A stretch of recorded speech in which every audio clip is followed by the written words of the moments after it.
Shana Tova. I'd like to wish a happy birthday to the world. It's the beginning of a new year, and not just a new year. It's also the beginning of the most concentrated holiday season on the Jewish calendar. Today on Rosh Hashanah, we embark on a month chock full of holidays. We have at least 3 more, Yom Kippur, Sukkot, and Simchat Torah, in the next 3 weeks, plus more if you count a minor fast day and Shmini Atzeret as a separate holiday from Simchat Torah, from Sukkot and Simchat Torah. It's not as if this is our only holiday season. Our calendar is so full of holidays. Ones that celebrate escaping slavery in Egypt, receiving the Torah at Sinai, narrowly avoiding destruction at the hands of Haman in Persia, defeating the Seleucid Greeks who sought to force us to assimilate to Hellenistic culture. And so maybe I'll sound a little out of touch, at least with my clergy colleagues, when I say that this summer I got the sense that the calendar might be missing some holidays. When I was studying Tanakh this summer, I spent time learning about 2 biblical events in particular that I think we might expect to commemorate with a holiday.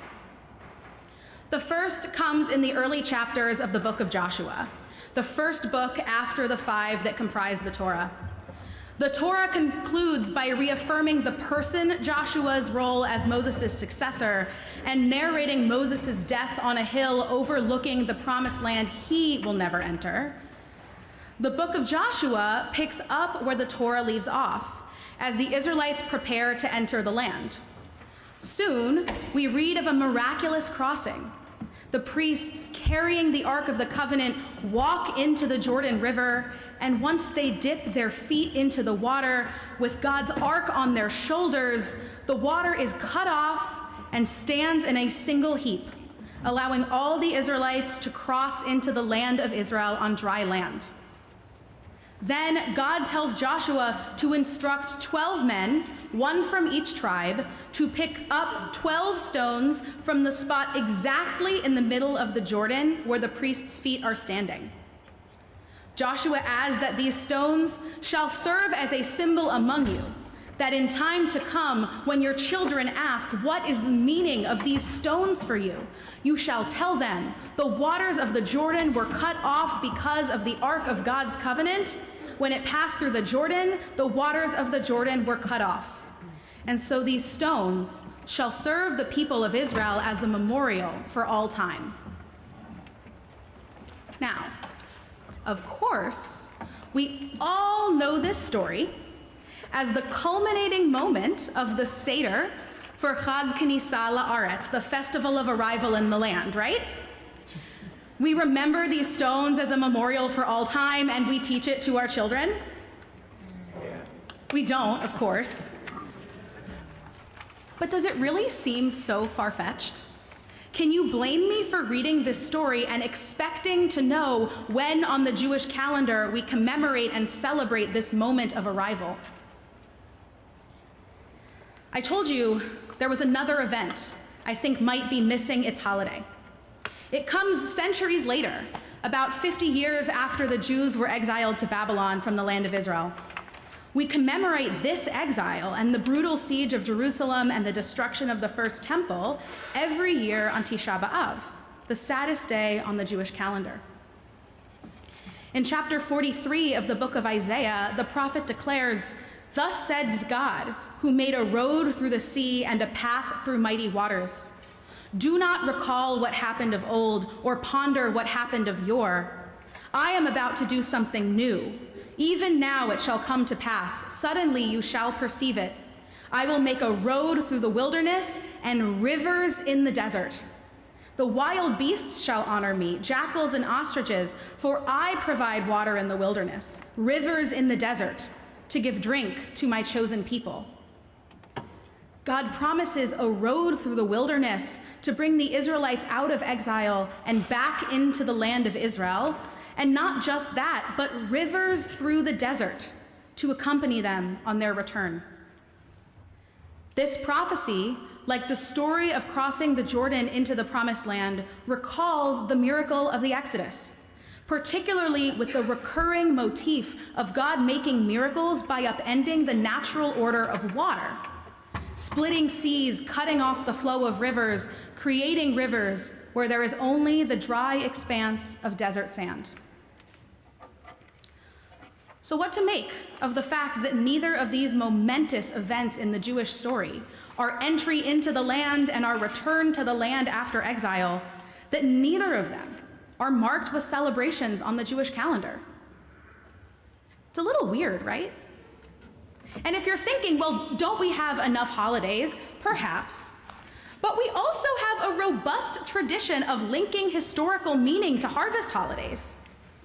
The story of the Exodus and the celebration of the spring harvest work together well to comprise the holiday we call Pesach, but nowhere in the Bible is Shavuot said to celebrate the revelation of the Torah at Sinai.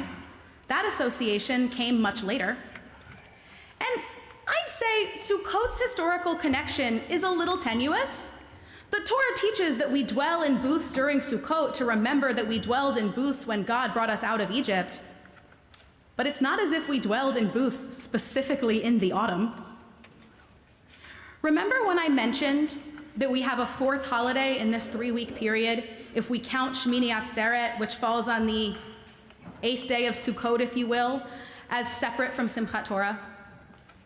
Well, though Simchat Torah is, of the two, the holiday we all know, it's actually relatively new.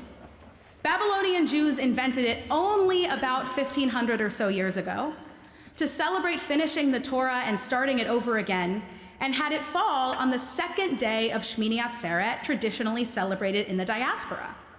And this worked largely because though Shmini Atzeret, which literally means the 8th day of ceasing, is a holiday prescribed by the Bible, generations of even the most learned Jews have only had the slightest inkling of what it is actually, because unlike Pesach, Shavuot, and Sukkot, it hadn't received a historical meaning. So wouldn't it have made sense to connect crossing the Jordan into the land of Israel to Shmini Atzeret, to conclude our holiday when we commemorate wandering in the desert with a celebration of arriving, of ending our wandering? To have Sukkot, which we traditionally call Zman Simchatenu, the time of our joy, conclude with a celebration of joyful culmination? To have a holiday that could hold all our joy of arrival, like Tisha B'Av holds all our sorrow of exile, right at the conclusion of our festival cycle, when we could celebrate crossing the Jordan into the land for the first time and crossing the desert back into the land from Babylonia on one joyful day?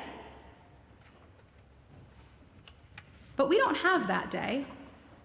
Our sages, brilliant as they were, didn't do that. And I'd hazard a guess that that was actually part of their brilliance. On our robust and full Jewish calendar, we mark myriad departures, but we don't mark arrivals. We celebrate joyful departures like our escape from Egypt and mourn sorrowful departures like our exile from Jerusalem. But we don't celebrate arrivals. I wonder if this is because celebrating arrivals would force us to celebrate a sense of completeness that will never and can never come, to celebrate the culmination of a journey that's always ongoing. It feels like every year of the past several, we have been reminded more and more and more that though we depart, we don't ever really arrive, which is tough to swallow, particularly because the governing myth of modernity, the story that so many of us were told throughout our lives, is that we have arrived at an age of technological enlightenment, of medicine that can remedy all illnesses if only we fund enough research, of an international order that can and will prevent world war, arrived at an end of anti-Semitism, through collective memory of the Holocaust and through Jewish sovereignty in the land we hold sacred. Arrived at safety and prosperity for Jews around the world, for all people, at an imperfect present but cresting the arc of a moral universe that bends towards justice. The events of the past year, from the October 7th attacks to resurgent anti-Semitism here at home and around the world, to a hostage crisis and a war that the international order seems ill-equipped to end, to the myriad other challenges that face us here in the United States, have been a stark reminder that we have not, indeed, arrived. And here we sit on this Rosh Hashanah day, on which we give perhaps our best liturgical expression to the tension between arriving and not arriving. On Erev Rosh Hashanah, I spoke a bit about the chasm we live in, the chasm between our sense of what is right and our sense of what is possible, the chasm between the world as it is and the world as we dream it could be, the chasm between the world as we thought we knew it and the world as it is. And I brought up that this tension is a key theme in the Rosh Hashanah liturgy. The words we use on this day are all about God's sovereignty and enthronement, but half the time we pray to a God who is already sovereign over all the earth, and half the time we pray for God to be sovereign over all the earth. We're caught today between what is and what could be. We find this tension also in a prayer extremely familiar to many of us, Aleinu L'Shabeach, which we recite toward the conclusion of just about every service. In the first half of Aleinu, we say, Va'anachnu kor'im u'mishtachavim u'modim, say it with me, Lifnei melech malchei hamlachim hakadosh baruch hu. And so we bow and prostrate ourselves and offer thanks before the King of Kings, the Holy Blessed One. But at the end of the prayer, we say, V'haya Adonai, lemelech al kol haaretz, and it shall be that Adonai will be king over all the earth. It's not for nothing that Aleinu L'Shabeach was originally a poem specifically for Rosh Hashanah that became so popular. It made its way into Yom Kippur and then Shabbat and then even weekday services.